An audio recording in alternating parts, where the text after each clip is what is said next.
सभी को जय सिया राम। रामचरितमानस के लंका कांड के दोहा संख्या 48 के पश्चात की चौपाई से हम लोग आज अध्ययन आरंभ कर रहे हैं। परिहरि बयरु देहु वैदेही, भजहु कृपानिधि परम सनेही। ताके बचन बान सम लागे, करिया मुह करि जाहि अभागे। बूढ़ भय से न तमरत्यों तो ही, अब जनि नयन दिखावसी मोही। तेहि अपने मन अस अनुमाना, बध्यो चहत एहि कृपा निधान। जिसका वध स्वयं कृपा निधान करना चाहते हो, उसे कौन बचा सकता है। जैसे हम लोग कहते हैं ना, जाको राखे साइया, मार सके ना कोई। तो ईश्वर जिसको बचाना चाहते हैं उसको कोई मार नहीं सकता, और ईश्वर जिसका वध करना चाहते हैं उसको कोई बचा नहीं सकता। तो कुल मिलाकर बात क्या समझ में आ रही है कि जो करता है, जो होता है इस संसार में, वो करने वाले ईश्वर ही हैं। तो इन सब चीजों से हम लोग मुक्त रहें कि ये हमने कर दिया या हमने समझा दिया। तो ये जब शंकर भगवान ने कहा है कि न तो कोई मूढ़ है न कोई विद्वान, जब वो जिसको जैसा चाहते हैं वैसा बना देते हैं। तो विद्वान अपने आप को विद्वान समझ के गर्व न करे, घमंड न करे, और मूर्ख कि हम अवहेलना ना करें, उसको हीन या अपमानित ना बताएं उसको। तो आगे कहते हैं, सो उठ गयो कहत दुर्बादा, तब सकोप बोले घन नादा। कौतुक प्रात देखी हो मोरा, करी हो बहुत कहूं का थोड़ा। सुनि सुत बचन भरोसा आवा, प्रीति समेत अंक बैठावा। करत विचार भयो बिनुसारा, लागे कपि पुनि चहु दुआरा। कोपि कपिन दुर्घट गढ़ु घेरा, नगर कोलाहल भयउ घनेरा। विविधा युद्ध धर निशिचर धाये, गढ़ते पर्वत शिखर ढहाए। यहाँ तक हम लोग कल पढ़ चुके थे। आगे बड़ा सुंदर छंद है। ढाहे महीधर शिखर कोटिन, विविध विधि गोला चले। घहरात जिम पविपात गरजत, जनु प्रलय के बादले। किले की दीवार पर चढ़े हुए राक्षसों ने पर्वतों के शिखर उखाड़ उखाड़ के, जो विभिन्न प्रकार के थे, अलग अलग आकार और अलग अलग रूप के थे, वो वहां से लुढ़काने शुरू कर दिए और विभिन्न प्रकार के गोले दागने लगे। घहरात जिम पविपात, वो घहराते हुए, घुर घुर की आवाज करते हुए, अब पत्थर वहां से फेंका जाएगा तो कोई ध्वनि तो होएगी ही उसकी। तो वो इस प्रकार वहां से गिरते हैं जैसे वज्रपात हो रहा हो, जैसे बिजली गिर रही हो लंका के किले की दीवारों से। गर्जत जनु प्रलय प्रलय के बादले, और ऐसी गर्जना हो रही है, ऐसा शोर कर रहे हैं फेंकने वाले भी, और जो पत्थर पहाड़ शिखर गोले जो वहां से चलाए जा रहे हैं, वो उनकी जो घरघराहट है वो बादलों की, प्रलय के बादलों की घरघराहट की तरह लग रही है। मरकट विकट भट जुटत। मरकट विकट, मरकट भी कोई आसान नहीं है, आसान योद्धा नहीं है। बड़े विकट योद्धा हैं जो वानर, वो भिड़ जाते हैं और कटते जाते हैं, युद्ध में लग जाते हैं, कटते जाते हैं, जर्जर हो जाते हैं उनके तन, फिर भी लटते नहीं है, झुकते नहीं हैं, हार नहीं मानते हैं। गही सैल तही गढ़ पर चला, वही जह सो तह निशिचर है। वो वो गही सैल, गही माने पकड़ कर, वो जो ऊपर से पत्थर फेंके गए, पहाड़ के नुमा पत्थर फेंके गए, उनको वो पकड़ लेते हैं और पकड़ के तुरंत किले की ओर फिर वापस फेंक देते हैं, जहां पे वो निशाचर जहां से उनको फेंक रहे हैं। और ऐसा निशाना लगा के फेंकते हैं कि वो जिस राक्षस की ओर फेंकते हैं वो उसके आघात से मर ही जाता है। तो खाली बलशाली नहीं है, निशाने में भी प्रवीण है। गही सैल तेह गढ़ पर चला, वही पुनः चला देते हैं जिस दिशा से वो आ रहे हैं। जहां सो तह निशिचर है, जहां के तहां वो राक्षस लगते ही मर जाते हैं। मेघनाद सुनि श्रवणास, गढ़ पुनि छेका आई। मेघनाथ ने सुना कि वानरों ने फिर से किले को घेर लिया है। उतर्यो वीर दुर्ग ते सन्मुख चल्यो बजाई। वो किले से बाहर निकला, उतरा वहां से युद्ध भूमि के लिए कि आमने सामने युद्ध करेंगे। ये जो दीवार से परकोटे से आक्रमण हो रहा है और हमारी सेना मारी जा रही है इस तरह से, तो सामने से लड़ाई करने के लिए वो किले से उतरता है और डंके पर चोट कर करके युद्ध का ऐलान करते हुए युद्ध भूमि में आ जाता है। कह कौशलाधीश दो भ्राता धनवी सकल लोक विख्याता। वो कौशल के जो बड़े विख्यात धनुर्धर है वो कहाँ है? वानरों से कोई मतलब नहीं है। वो धनुर्धर कहाँ है जो बड़े प्रसिद्ध है, बड़े विख्यात है, वो कहाँ है? कह नल नील दुविध सुग्रीवा अंगद हनुमंत हनुमंत बलसीवा। कहाँ है नल नील दुविध और सुग्रीव? और बल की सीमा जहां पर जाकर के अपने को पूर्ण दिखाती है, ऐसे बलशाली हनुमान और अंगद कहाँ है? छोटे मोटे योद्धाओं तुमसे हमें नहीं लड़ना, हम सीधे अब यहाँ पर मेघनाथ को हम लोग जरूर समझेंगे कि मेघनाथ के द्वारा ये जो युद्ध हो रहा है, इसका कथा पक्ष तो वास्तव में बहुत ज्यादा वीर रस से भरा हुआ है। इसके आध्यात्म पक्ष को भी समझने का प्रयास करेंगे। कहाँ विभीषण भ्राता द्रोही, आज सब ही हठ मारो। और भ्रात द्रोही विभीषण कहा है, आज मैं हठ करके उसे मारूंगा, यानी उसे मारे बिना तो मैं आज जाऊंगा नहीं। अस कही कठिन बाण संधाने, अतिशय क्रोध श्रवण लगिताने। ऐसा कह के उसने अपने कठिनतम बाणों का संधान किया अपने धनुष पर, और क्रोध में भर कर धनुष की प्रत्यंचा को कान तक खींच लिया। सर समूह सो छाणे लागा, जन सपक्ष धावई बहु नागा। और बाणों के समूह वो धनुष पर संधान करके छोड़ने लगा वानर सेना की ओर। ऐसा लग रहा था कि जैसे नागों सपक्ष पंख युक्त अनेकों नाग के समूह वहां से उड़ते हुए वानर सेना को खाने मारने डसने आ रहे हैं।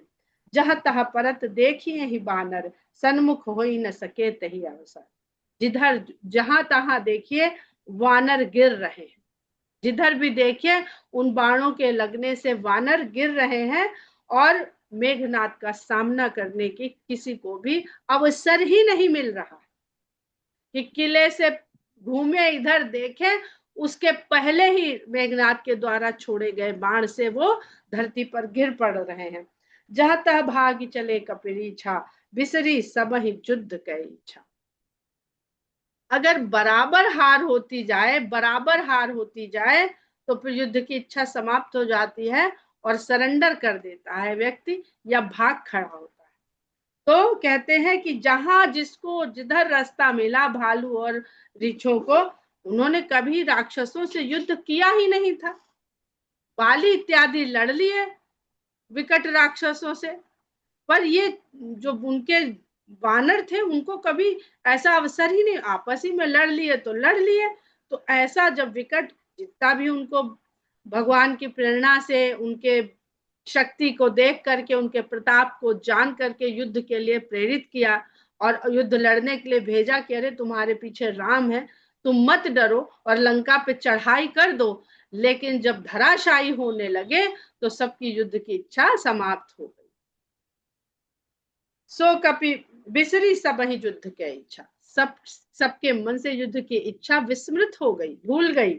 सो कपि भालू न रन मह देखा, किन्हें जहि न प्राण अवशेषा। ऐसा कोई भालू और वानर रणभूमि में दिखाई नहीं पड़ता जिसके मेघनाथ ने केवल प्राण ही बचाए रखे हो। यानी उनके जो हिम्मत था, जो शक्ति थी, जो लड़ने के लिए जोश था, उत्साह था, खड़े थे। अब गिर पड़े तो उसमें जो मर गए मर गए, और जो जीवित है उनके बस प्राण ही बचे, बस सांसें ही चल रही हैं। दस दस सर सब मारे सी परे भूमि कप वीर। उसने इन वानरों और भालुओं पर जो बड़े वीर थे, दस बाण मारे और सबको धराशायी कर, सबको भूमि पर गिरा दिया। सिंहनाद कर गर्जा, मेघनाद सिंहनाद और मेघनाद। मेघनाद सिंह की तरह दहाड़ता हुआ, गरजता हुआ, धीर बलशाली, इस प्रकार युद्ध करने लगा वानर और रीछों से। अब गोस्वामी जी ने 10-10 सर ही क्यों लिखे, यानी 10-10 बाण ही क्यों लिखे? सर यानी शर, शर यानी तीर, बाण।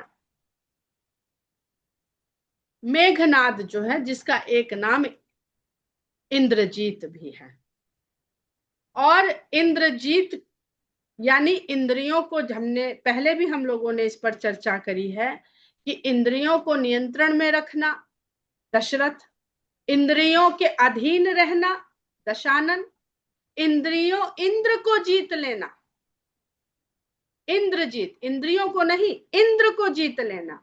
और इंद्र स्वामी है हमारी 10 इंद्रियों का, उनके द्वारा ही वो अपना पूरा संचालन मनुष्य के ऊपर चलाता है, उनको अपने वश में रखता है, वो है मन। तो मन को जीत तो लिया अपने पुरुषार्थ से, लेकिन उस पुरुषार्थ को लगाया किसमें? अपने मन मुताबिक चलाया, विषय भोग के लिए। आवश्यक नहीं है कि मन को जीत के हम परमार्थ के कार्य में ही लग जाएं। मन को जीतने का अर्थ है ऐसा पुरुषार्थ करना कि जो मन ने चाहा वो पा लिया। मंदोदरी जब रावण को समझाती है तो यही समझाती है कि जो जो इस संसार में आ करके प्राप्त हो सकता है वो सब तो आपने प्राप्त कर लिया,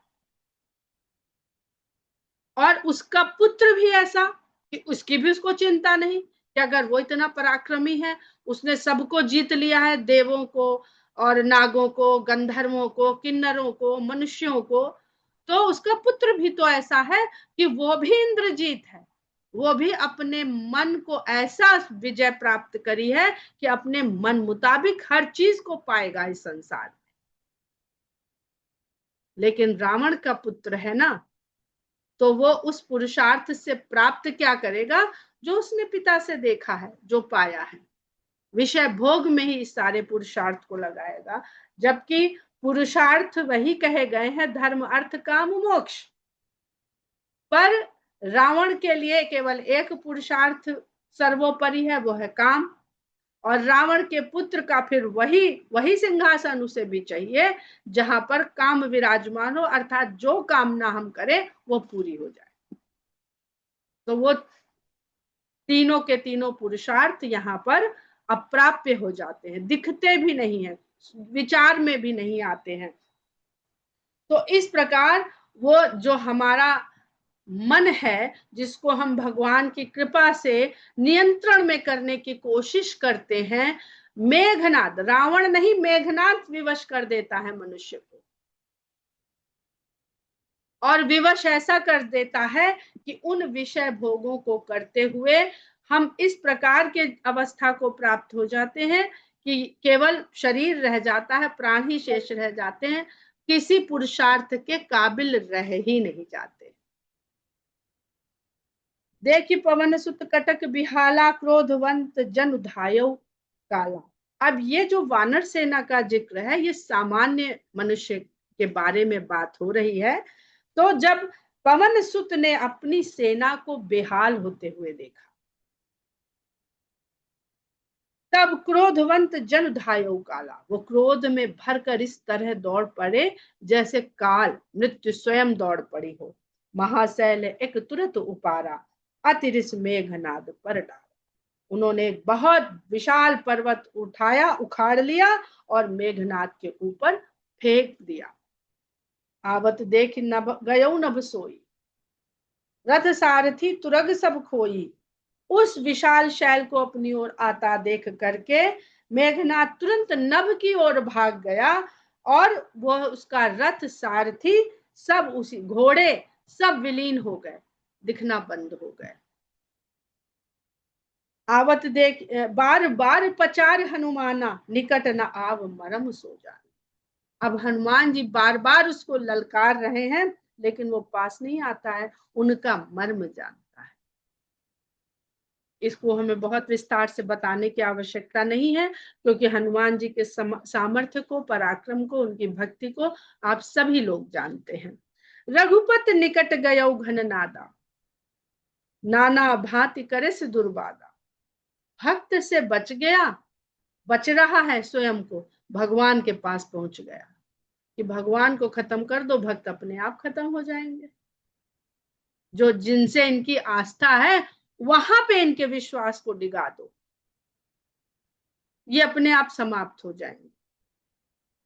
इसको आप लोग तुलसीदास जी की तत्कालीन परिस्थिति को ध्यान में रखते हुए अपने बुद्धि कौशल से जरूर एक बार विचार करिएगा कि गोस्वामी जी अपने समय के लोगों के भीतर किस तरह का भाव देख रहे हैं, किस तरह की पराजय, किस तरह की हीनता को पा रहे हैं, और कौन सा विश्वास उनके इष्ट के प्रति, उनके ईश्वर के प्रति वो पैदा करना चाह रहे हैं। रघुपति निकट गयो घन नादा, तब मेघनाद राम के पास पहुंचा और नाना भांति करे से दुर्बादा, बहुत प्रकार से उनके साथ बुरे बुरे वचन कर बोलने लगा। अस्त्र शस्त्र आयुध सब डारे, कौतुक कहीं प्रभु काट निवारे। सब प्रकार के अस्त्र शस्त्र उसने भगवान के ऊपर चला के देख लिए और भगवान ने खेल खेल में उन सब का निवारण कर दिया। देख प्रताप मूढ़ खिसियाना, भगवान के प्रताप को देख करके मूर्ख खिसिया उठा। करे लाग माया विधि नाना, तब उसने माया का सहारा ले लिया। जिम को करे गरुण से खेला, डर पावे गहि स्वल्प सपेला। वो इस प्रकार भगवान के साथ भिड़ा हुआ है जैसे कोई बहुत नन्हा सा सांप पकड़ के गरुण के साथ खेल करना चाह रहा हो कि मेरे पास तो ये सांप है, और जरा खेल लो। इतना सुंदर गोस्वामी जी ने इस प्रसंग को लिखा है कि भगवान के सामने मेघनाथ एक छोटा सा सर्प लेकर के उनके साथ युद्ध के लिए इच्छा रखे हुए हैं, और उसके मन में कहीं ऐसा विश्वास है कि मैं इनके साथ युद्ध कर सकता हूं, मैं इनको पराजित भी कर सकता हूं, मैं उनको समाप्त भी कर सकता हूं अपनी माया के दम पर। और गरुण जी, और गरुड़ की काकभूषुंडी जी कथा सुना रहे हैं और गरुड़ जी को बता रहे हैं। उसके पश्चात भी गरुड़ को शंका हो जाती है जब वो भगवान को नागपाश में बांधा पा करके नारद जी बुला के लाते हैं और नागपाश से भगवान को मुक्ति दिलाते हैं। तो कभी कभी जो भगवान पर विश्वास करने वाले हैं आस्तिक लोग, उनसे नास्तिक का विश्वास ज्यादा बड़ा होता है। नास्तिक कोई नहीं होता है, खाली नास्तिक को अपने ऊपर इतना बड़ा विश्वास होता है। वो भगवान को नहीं मानता है पर स्वयं को तो मान रहा है ना, अपने ऊपर इतना अधिक विश्वास करता है वो, तो नास्तिक कहाँ है? एक दूसरी तरह का आस्तिक है जो स्वयं पर विश्वास करता है इतना अधिक, और जो भगवान के सदा साथ में रहते हैं, सदा भगवान को लेकर के विचरते हैं यहाँ से वहां गरुड़ महाराज। तो ये भगवान के निकट रहने वालों और भगवान के विरोधी के भीतर देख लीजिए कि किस प्रकार अगर कोई बहुत छिन्न भिन्न कर दे आपके विश्वास को, आपके पराक्रम को, तो विश्वास उसका बढ़ जाता है, इतना मजबूत हो जाता है कि भगवान पे विश्वास करने वाला भी कमजोर पड़ जाता है। यहाँ पे ये प्रसंग नहीं है, पर क्योंकि गरुड़ का यहाँ पर गोस्वामी जी ने जिक्र किया है तो इस बात को समझना बहुत आवश्यक है। जासु प्रबल माया बस शिव बिरंच बड़ छोट, ताहि दिखावे निश्चर निज माया मति खोट। जिसकी प्रबल माया के वश में हो करके शंकर और ब्रह्मा भी और जितने छोटे बड़े लोग हैं वो सब भी भगवान की इस माया के वश में रहते हैं। अब भगवान की माया के वश में कैसे शंकर भगवान, कैसे ब्रह्मा जी को तो मान सकते हैं एक बार, पर शंकर भगवान कैसे माया के वशीभूत हो जाते हैं? तो इस प्रसंग को अगर बालकांड से समझने का प्रयास करिए तो जब भगवान शंकर सती माता के साथ अगस्त ऋषि के यहाँ से लौट रहे हैं, तो बहुत महत्वपूर्ण प्रसंग है जहां से गोस्वामी जी ने राम कथा को आरंभ किया है। उनके जन्म से पहले जिस प्रसंग को उन्होंने कह दिया है वो बहुत बहुत महत्वपूर्ण प्रसंग है। वो जाने कितने अर्थ हमें जीवन भर समझाता रहेगा। भगवान शंकर जानते हैं कि भगवान अवतार ले चुके हैं इस संसार में मनुष्य के रूप में, और दंड कारण्य से लौट रहे हैं भगवान शंकर, और उनको पता है कि यहाँ पर ही भगवान राम के रूप में दंड कारण्य में ही निवास कर रहे हैं। तो उनको बड़ी इच्छा होती है कि ऐसा सुंदर अवसर है कि हम वहीं से उतर रहे, वहीं से गुजर रहे हैं और भगवान के दर्शन न करें। तो उनका मन इतना ललकता है भगवान के दर्शन को, और दर्शन करें तो अपनी भावना न प्रस्तुत करें तो फिर आनंद कैसे आएगा। भावना तो हम प्रकट करना चाहते हैं ना, जब किसी अपने प्रियजन को मिलते हैं और ऐसे ही उदासीन से वहां से निकल जाएं, तो हमें उसको नहीं फर्क पड़ रहा है, पर हमें लगता है हम अपनी भावना नहीं दिखा पाए, उसने क्या सोचा होगा। तो शंकर भगवान जब इस भावना को रोक नहीं पाते हैं, तो क्यों नहीं प्रकट करना चाह रहे हैं कि साथ में सती हैं, और सती को पता चल जाएगा कि हम इनको प्रणाम कर रहे हैं। तो स्त्री का जो स्वभाव है, अब स्त्री उस समय सती माता भगवान शंकर के सत्कार में ही इतना डूबी हुई है कि वो ये समझे बैठी हैं कि अखिलेश्वर तो हमारे पति हैं। यही यही शब्द गोस्वामी जी ने लिखे, अखिलेश्वर तो हमारे पति हैं। तो अखिलेश्वर किसी और को प्रणाम क्यों करे? पहला, ये सती का अपना दंभ है। दूसरा कि अगर मान लो उस अवस्था में है कि नहीं, मेरे स्वामी का भी कोई स्वामी हो सकता है, तो उनको पता चल जाएगा, और ये कुछ नहीं तो अपने परिवार में ही गा देंगी जाके। हम लोग किसी चीज को देखते हैं, पाते हैं, कोई बड़ा सुंदर दृश्य देख के, बड़े किसी प्रतिष्ठित व्यक्ति से मिल के आते हैं, तो बताते जरूर है हमने, हमारी उनसे भेंट हुई। सेल्फी एक ले लें आपके साथ, ताकि अपने दोस्तों को दिखा सकें कि हमने आपसे भेंट की है। ऐसे खींच लेंगे तो लोग कहेंगे तो कहीं से तुमने चेप ली है इधर उधर से, और तुमने डाल दी कि देखो हम इनसे मिले थे, इसलिए सेल्फी ले लीजिए, हमें सेल्फी लेने दीजिए अपनी। तो भगवान शंकर प्रणाम नहीं करना चाहते हैं, तो वहां पर फिर कर लेते हैं, क्योंकि भावनाओं को रोक नहीं पाते हैं और जय सच्चिदानंद कह के आगे बढ़ते हैं। तो वहीं से सती के मन में शंका आ जाती है। तो भगवान राम वहां पर शंकर भगवान के इस माया जो उनके भीतर हो गई है कि हम प्रणाम कर देंगे तो सती को पता चल जाएगा कि हम भगवान हैं। हम अपने शब्दों में बोल रहे हैं, इसलिए अन्यथा मत लीजिएगा। भगवान राम ने कहीं इस तरह से अपने आप को कहा ही नहीं है। तो तुम्हारे प्रणाम करने से तो छोड़ो, तुम्हारे बताने से भी सती नहीं मानेंगी कि हम भगवान। तो ये माया का, शंकर भगवान को तो ऐसा लगा ना कि हम प्रणाम कर देंगे तो वो मान लेंगी, हम कह देंगे तो वो मान लेंगी, तो ना मानने वाला नहीं मानेगा, भले शंकर भगवान बताए। तो हम और आप क्यों परेशान? सती ने कब माना? क्योंकि दक्ष सुता है। जब अपनी दृष्टि से, अपनी आंखों से देख लिया, तब उनकी दक्ष बुद्धि ने स्वीकार किया, और कैसे व्याकुल हो गई थी, बैठ गई थी एक जगह व्याकुल होकर के। तो ये इसलिए यहाँ पर इस तरह के प्रसंग आते हैं, तो हमें उसमें भ्रमित होने की आवश्यकता नहीं है। जा सुप्रबल माया बस शिव बिरंची बड़ छोट, और निर्गुणवादी इसी तरह से सगुण को छोटा और सगुणवादी निर्गुण को छोटा, यही सब बताते रहते हैं संसार में, क्योंकि वो देख ही नहीं पाते अपनी दृष्टि से कि सगुण निर्गुण, निर्गुण सगुण सब एक ही के रूप में है। ताहि दिखावे निश्चर निज माया मति खोट।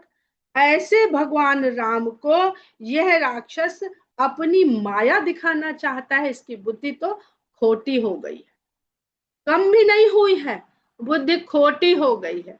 क्यों? क्योंकि हनुमान जी पहले ही कहे आए थे उनके रावण के दरबार में कि जा पाहि जासु बल बिरचति माया, जिसका बल पा करके माया ये सब कुछ रचती है, और जिसके बल के लवलेश से जितेऊ चराचर झारी। तो मायावी में और मायापति में अंतर समझना आवश्यक है। मायावी के पास वो विद्या है, पर भगवान तो मायापति है। आपने उनकी माया से थोड़ी सी विद्या प्राप्त कर ली। जैसे विश्वामित्र जी जब लेके जाते हैं ना राम लक्ष्मण को, तो वो क्या कहते हैं, लिखते हैं गोस्वामी जी की विद्या विद्या निधि कहूं विद्या दीन ही, तो विद्या निधि को विद्या कौन देगा? वो सीधे सीधे दिखने में लगता है कि जो बहुत विद्यावान है, जिनको बहुत विद्या आती, उनको विश्वामित्र जी ने और विद्याएं सिखा दी। पर जो गूढ़ रहस्य है, गूढ़ मर्म है, कि जो विद्या उनके पास थी वो उन्होंने विद्या निधि को सौंप दी, कि आपकी, आप विद्या निधि, हमारे पास ये विद्या थी, ये आपको समर्पित करते। जो जिसके पास है वो भगवान को वो समर्पित करे। नभ चढ़ी बरस विपुल अंगारा, महिते प्रगट हो ही जलधारा। आकाश पर चढ़ करके वो अंगारों की वर्षा करता है उसके, और साथ ही धरती से जलधारा निकाल देता है। नाना भांति पिशाच पिशाची, मारु काटु धुनि भोल ही नाची। नाना प्रकार के पिशाच और पिशाचनियां उत्पन्न कर देता है, जो मारो काटो की ध्वनि बोलते हुए वहां युद्ध भूमि में नर्तन कर रही है, नृत्य कर रही हैं। विष्टा पूय रुधिर कचहाड़ा, बरसई कबहू उपल बहु छाड़ा। विष्टा, विष्टा सभी लोग समझते होंगे, विष्टा की वर्षा हो रही है, मवाद की वर्षा हो रही है, रुधिर की वर्षा हो रही है। बाल हड्डी जितने भी, जिनसे हमको घिन आती है। घिन शब्द किससे बना है? घिन शब्द बना है घृणा से, जिससे हम घृणा करते हैं उसी से घिन आती है। तो वो सारे बरसई कबहू उपल बहु छाड़ा, और कभी कभी बड़े बड़े पत्थर बरसाने लगता है। बरसी धूल कीन्हे से अंधियारा, और फिर धूल की वर्षा करके चारों ओर अंधकार कर दिया। सूझ न अपन हाथ पसारा। अगर आप लोग पृथ्वी के विकास को देखें तो ये सब प्रकार की वर्षाएं धरती पे हो चुकी हैं। कोई हजारों साल पहले, तो कोई सैकड़ों साल पहले, तो कोई लाखों वर्ष पहले, ये सब हो चुकी है। लेकिन वो प्राकृतिक रूप से हुई हैं, और ये माया के द्वारा इस तरह की वर्षा कर रहा। आजकल सुनते हैं कि इस तरह के हथियार विकसित देशों ने बना लिए हैं कि जहां से वो वेदर कंट्रोल कर सकते हैं। वो जिधर जिस भूभाग में जैसा चाहे वैसा वेदर वहां पर कर सकते हैं। उसकी इजाजत नहीं है, इसलिए उसको करते नहीं है। पर अगर वर्ल्ड वॉर 3 हो जाती है तो शायद इस तरह के उपकरणों का भी प्रयोग होएगा। कपियकुला ने माया देखे, सब कर मरण बना ही लेके। ऐसी माया को देख करके वानर तो अकुला उठे, और उन्होंने जान लिया कि अब सबका मरना निश्चित है। कौतुक देख राम मुस्काने, भय सभीत कप सकल कपि जाने। मेघनाथ का ये खेल देख करके राम मुस्कुराने लगे, और उन्होंने जाना कि जो उनकी वानर सेना के वानर हैं वो भय के वशीभूत हो गए हैं। एक बाण काटी सब माया, एक ही बाण में उन्होंने मेघनाथ की सारी माया काटी। जिम दिन कर हर तिमिर निकाया, जैसे सूर्य के उदय होते ही तिमिर अपने आप हरण हो जाता है, कुछ नहीं करना पड़ता है। कृपा दृष्टि कपि भालू बिलो के, भय प्रबल रन रहा ही न रोके। और कृपा दृष्टि उन्होंने भालुओं और वानरों पे डाली, और जैसे ही भगवान की कृपा दृष्टि पड़ी वो फिर से प्रबल हो गए, जिनके खाली प्राण मात्र अवशेष रह गए थे, और फिर रण में रोके नहीं रुके, फिर से दौड़ चले लड़ने के लिए।